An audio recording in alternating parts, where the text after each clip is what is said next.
अस्सलाम वालेकुम।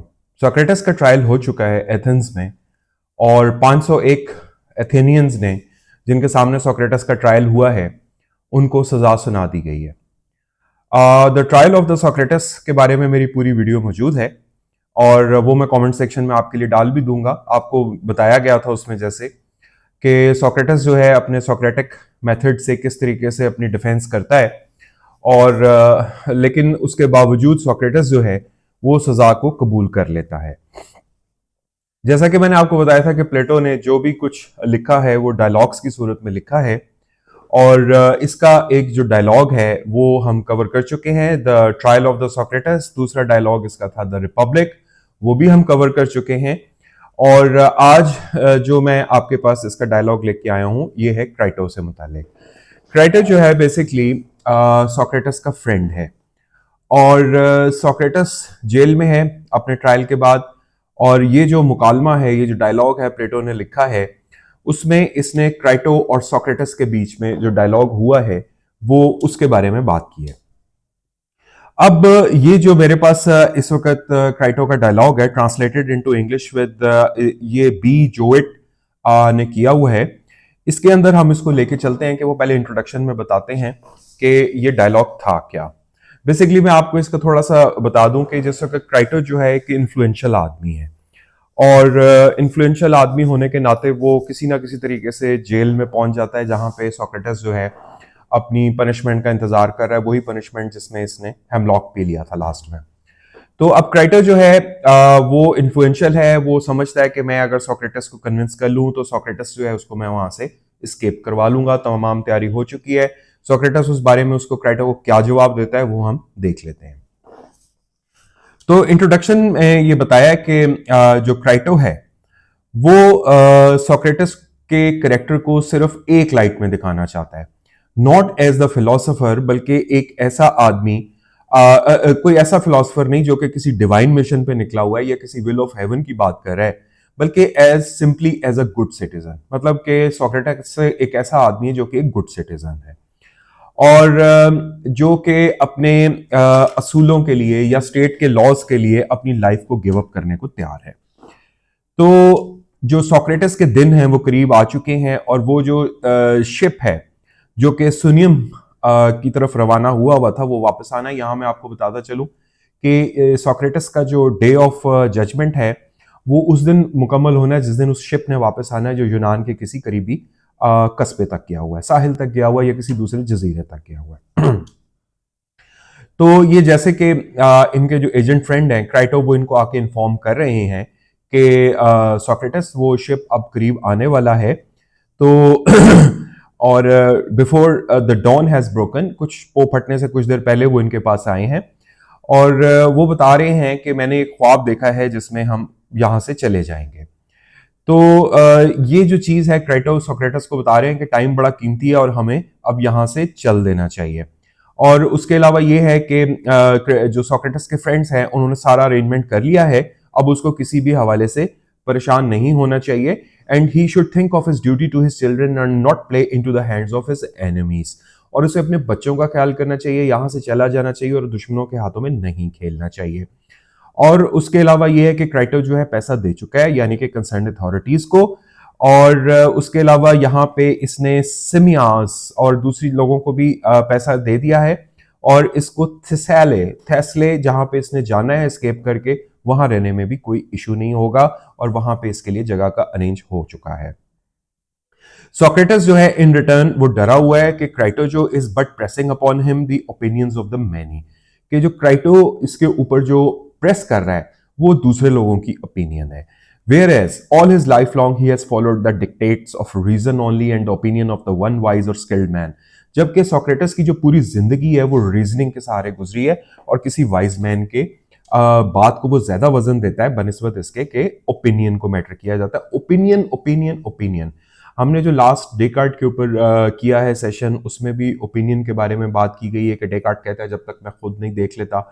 इसी तरह अब आपने सोक्रेटिस की भी बात देख रहे हैं। सोक्रेटिस भी क्राइटो को समझता है कि ये दूसरों की ओपिनियन से प्रेस हुआ है, जबकि सोक्रेटिस ने अपनी पूरी जिंदगी एक प्रिंसिपल्स के तहत गुजारी है। तो यहां पे सोक्रेटिस जो है कि वो उसको ये बताना चाहता है कि there was a time when Crito himself had allowed the propriety of this, कि क्राइटो एक जमाने में इस चीज को एग्री करता था कि there should be some principles, ठीक है। और although someone will say that many can kill us, that makes no difference, but a good life, that is to say a just and honorable life, is alone to be valued. कहता है ठीक है ये बात कि वो हम सबको मार देंगे या कुछ ऐसा नुकसान पहुंचा देंगे, लेकिन जिंदगी जो है वो हमें एक वैल्यू के मुताबिक गुजारनी चाहिए, कुछ प्रिंसिपल्स के मुताबिक गुजारनी चाहिए, और हमें किसी की ओपिनियन से असर नहीं लेना चाहिए, बल्कि एक प्रिंसिपल लाइफ गुजारनी चाहिए, जो कि सोक्रेटस कहना चाह रहा है या प्लेटो के इस डायलॉग का मकसद है। जो भी consideration of loss of reputation और इंजरी टू हिज चिल्ड्रन है, दिस शुड बी डिसमस्ड, मतलब वो ही इज नॉट अफ्रेड कि उसके बच्चों के साथ जो है कोई इंजरी होगी। जो क्राइटो है, who is a disinterested person not having the fear of death before his eyes shall answer this for him, कि मतलब सोक्रेटिस कहता है कि क्राइटो को तो कोई मौत का खौफ नहीं है ना, उसको तो सजा नहीं ना हुई, तो उसको इस चीज का जवाब देना चाहिए कि जिन असूलों के लिए उन्होंने सारी जिंदगी गुजारी है, क्या उनको इन असूलों को पासदारी नहीं करनी चाहिए? क्या उन असूलों को, लॉज को ब्रेक करना जो है वो राइट को बिट्रे करने के बराबर नहीं होगा? क्योंकि they had often held discussions in which they agreed that no man should either do evil or return evil for evil or betray the right. क्योंकि जो भी उन लोगों ने शुरू में डिस्कशंस की हैं, जो क्राइटो और सोक्रेटिस के बीच में होती रही हैं, उसमें ये यही कहते थे कि ईवल का जवाब ईवल नहीं होगा। क्या ये राइट को बिट्रे करने के बराबर नहीं होगा? तो are these principles to be altered because the circumstances of Socrates had already altered? तो क्या हम इन असूलों को सिर्फ इसलिए छोड़ दें कि सोक्रेटिस के लिए हालात बुरे हो गए हैं? Crito admits that they remain the same. Crito कहता है नहीं, हम तो आज भी वही हैं। Then is his escape consistent with the maintenance of them? तो सोक्रेटिस पूछता है तो क्या इन कवानीन को तोड़ना उन असूलों की खिलाफ वर्जी नहीं होगी? टू दिस क्राइटो इज अनएबल और अनविलिंग टू रिप्लाई, और क्राइटो जो है इस चीज का कोई जवाब नहीं दे सकता। इसी तरह सोक्रेटिस आगे चल के कहता है, suppose the law of Athens to come and remonstrate with him, they will ask why does he seek to overturn them? कि अगर एथेनियन लॉज उस सोक्रेटिस की तरफ आके पूछते हैं कि तुम हमें क्यों ओवरटर्न कर रहे हो, तो वो क्या जवाब देगा कि क्यों तुम मुझे नुकसान पहुंचा रहे हो इसलिए तुम मैं आपको ओवरटर्न कर रहा हूं? तो फिर क्या उसके जवाब में लॉज ये नहीं कहेंगे yes but was that in the agreement? यहां पे एक एग्रीमेंट की बात हो रही है कि स्टेट और सिटीजन के बीच में एक एग्रीमेंट होता है कि आप हमारे लॉज को फॉलो करें, इसीलिए स्टेट आपकी हिफाजत कर रही है। तो यहाँ पे उसी एग्रीमेंट का जिक्र हो रहा है। तो वो ये कहेगी स्टेट के has he any objection to make to them which would justify him in overturning them? Was he not brought into the world and educated by their help, and are they not his parents? कि वो कह रही है कि states ने क्या हमेशा आपकी हिफाजत नहीं की? क्या वो स्टेट जो है आपके पेरेंट की तरह नहीं है, जिसने आपको एजुकेट करने में मदद दी है, पालने में मदद दी है?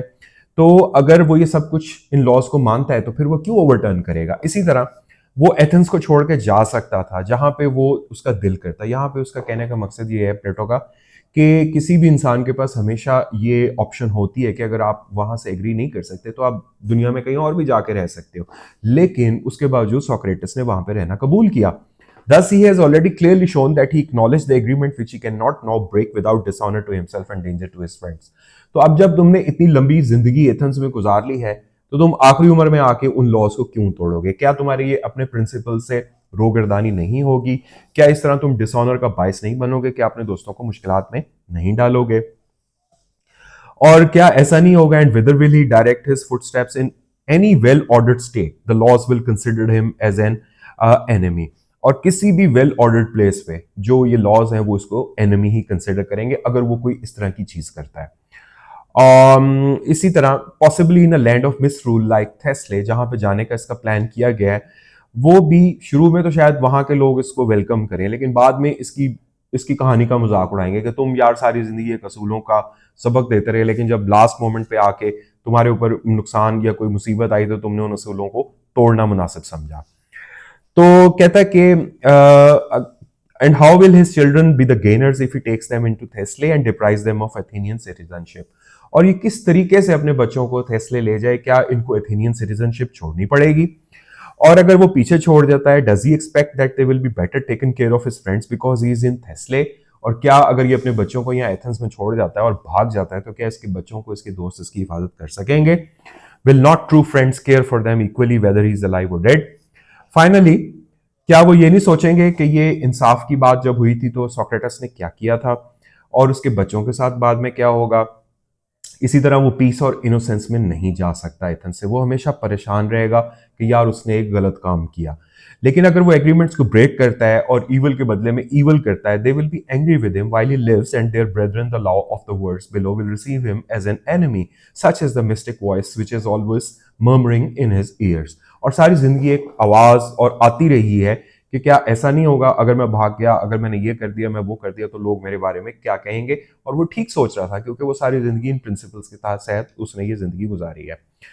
तो क्या ये बात नहीं है। इसी तरह इसके जो दोस्त थे एल्सिबिएडस, क्रेटियस एंड कार्मीडियस, ये इसके कुछ फ्रेंड्स थे जो डेमोक्रेसी के हवाले से पहचाने जाते थे, और जो हालात चल रहे थे एथेंस में इनमें इनका नाम उनमें था। तो सोक्रेटिस का तो पहली रेप्यूट ऐसी थी। आपको याद होगा the trial of the Socrates में ये चीज थी कि एक तो ये यूथ को थोड़ा सा क्वेश्चनिंग करना सिखाता है, दूसरा वहां की जो डेटीज है उनके ऊपर बिलीव नहीं करता जिसके ऊपर इसका केस चल रहा था। तो इन सब चीजों की मौजूदगी में आप अगर ये एस्केप कर जाता है तो ये सोक्रेटिस का केस कितना खराब हो जाएगा और इविल डूअर के नाम से ये मशहूर हो जाएगा। Whether such an incident ever really occurred as the visit of the Crito and the proposal of escape is uncertain. क्या ऐसा हुआ था? क्या क्राइटो आया था सोक्रेटिस के पास कि चलो हम भाग चलते हैं? क्या एस्केप प्लान हुआ था? क्या ये डायलॉग हुआ था? No one really knows.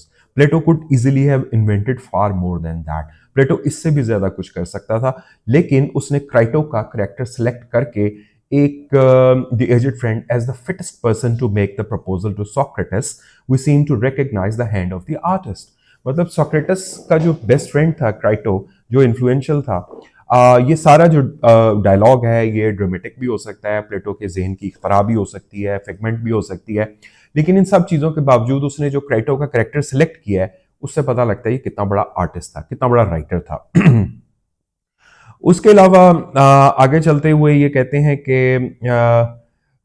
and there would be no difficulty in arguing that Socrates should have lived and preferred to a glorious death the good which he might still be able to perform. A skillful rhetorician would have had much to say about that. कि मतलब अगर वो ये कह रहा है कि अगर एक अच्छा आदमी जिंदा रहता तो वो कितनी जिंदगियां बदल सकता था, लेकिन उसने ये असूली फैसला किया क्योंकि Plato never intended to answer of casuistry but only to exhibit the ideal of the patient virtue. कि प्लेटो इन चीजों के बीच में नहीं पढ़ना चाहता था कि अगर ऐसा हो जाता कैसा हो जाता, बस वो सोक्रेटस को बताना चाहता है कि इसने बेसिकली एक नेकी का काम किया इस चीज को मानकर और इस चीज को एक्सेप्ट करके। अब यहां से ये था इसका इंट्रोडक्शन क्राइटो का। अब हम डायलॉग की तरफ चलते हैं और देखते हैं डायलॉग्स में क्या बात किस तरह हुई है।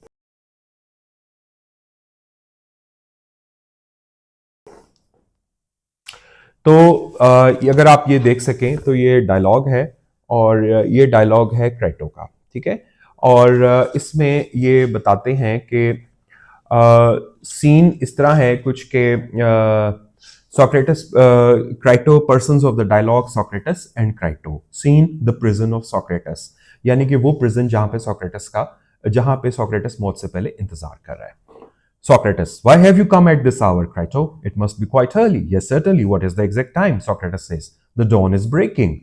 I wonder the keeper of the prison would let you in. He knows me because I often come, Socrates. Moreover, I have done him a kindness. And are you only just come? No, I came some time ago. Then why did you sit and say nothing instead of awakening me at once? Why, indeed, Socrates, I myself would rather not have all this sleeplessness and sorrow, but I have been wandering at your peaceful slumbers, and that was the reason why I did not awaken you. So, in which you bear this calamity. Why, Crito, when a man has reached at my age, he ought not to be repining at the prospect of death, and yet other old men find themselves in similar information, and age does not prevent them from repining. That may be, but you have not told me why you come at this hour. मतलब कहने का मकसद ये है कि क्राइटो जिस वक्त आता है सुबह फजर के वक्त पे डॉन के ऊपर, तो वो उससे पूछता है सोक्रेटिस, यार तुम इस वक्त क्यों आए हो और तुमने मुझे जगाया क्यों नहीं? कहता है यार तुम इतनी पुरसकून नींद सोए हुए थे। क्राइटो बोलता है कि मतलब लगता ही नहीं कि तुम्हें कोई जैसे कोई सजा हुई है, तो मैं तुम्हारी पुरसकून नींद देख के खामोशी से बैठा रहा।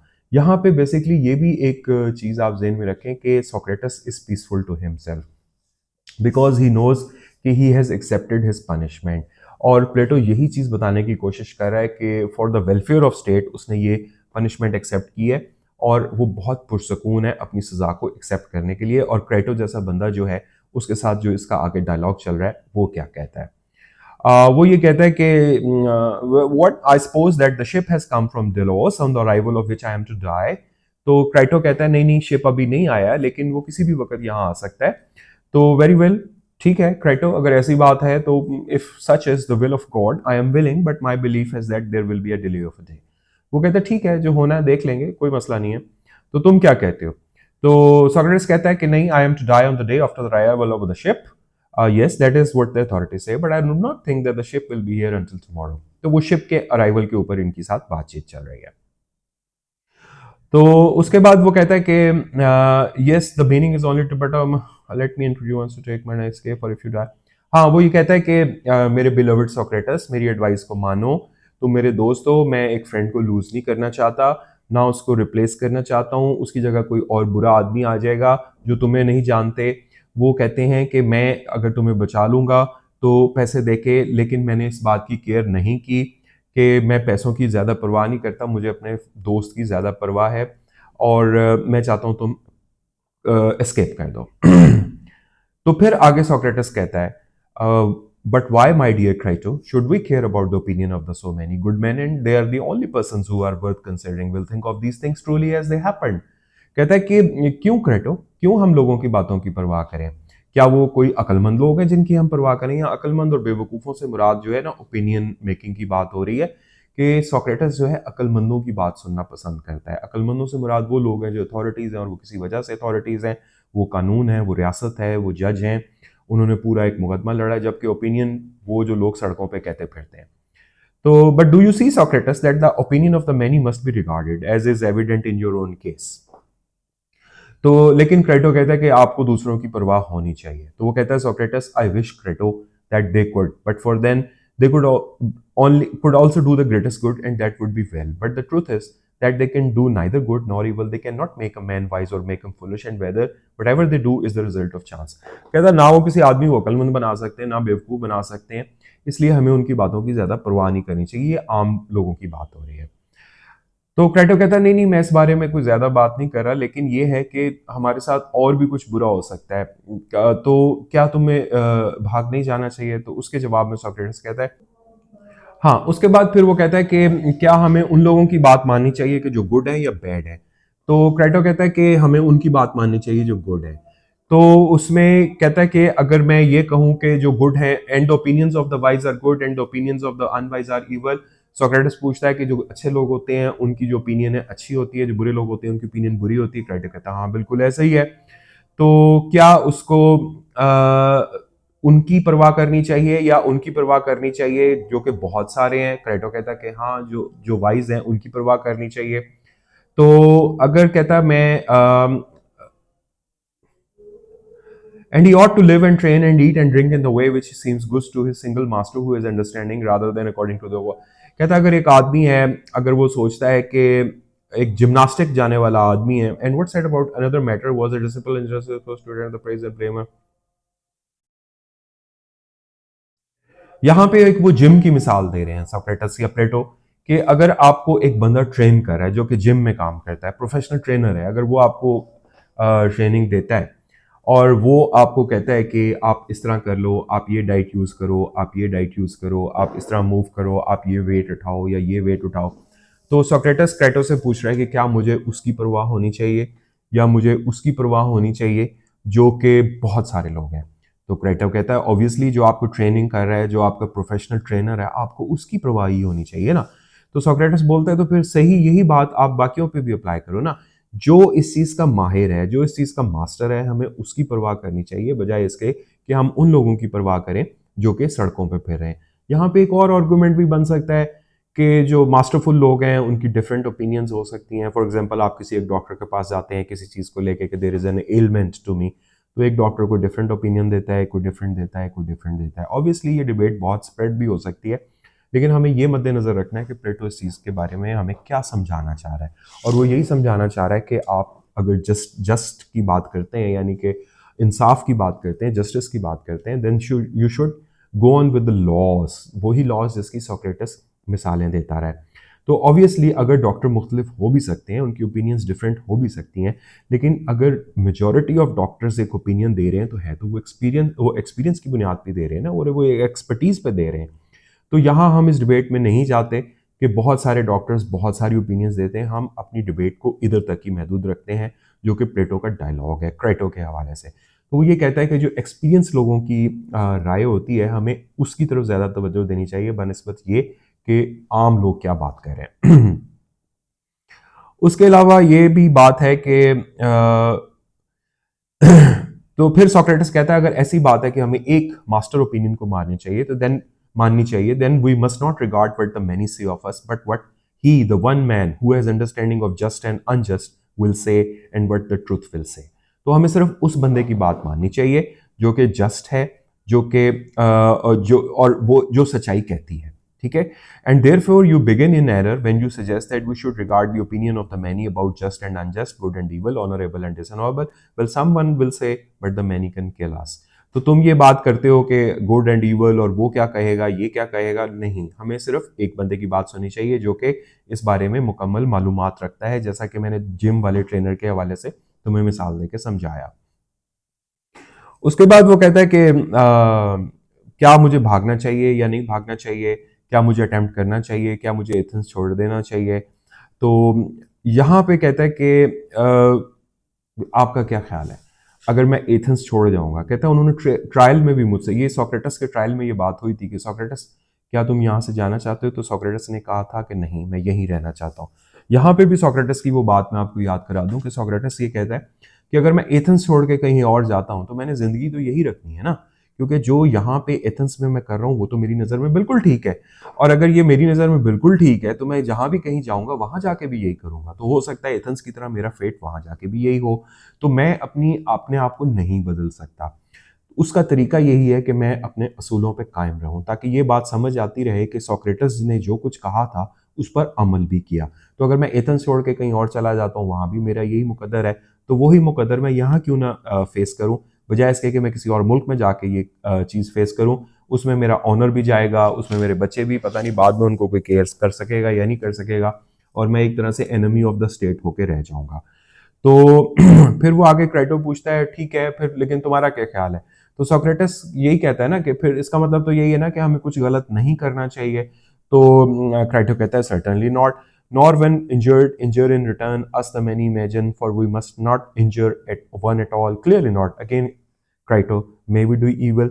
तो कहता है इसका मतलब क्या है क्राइटो, सोक्रेटिस कह रहा है कि इसका मतलब ये है कि हमें गुड का गुड ही करना चाहिए, ईवल का जवाब ईवल से नहीं देना चाहिए, और ईवल का रिटर्न ईवल नहीं होता। तो यही जो चीज़ है वो मैं तुम्हें समझाने की कोशिश कर रहा हूँ कि हमें वही चीज़ करनी चाहिए जो कि गुड होती है। यहाँ से ये आगे चल रहा है। तो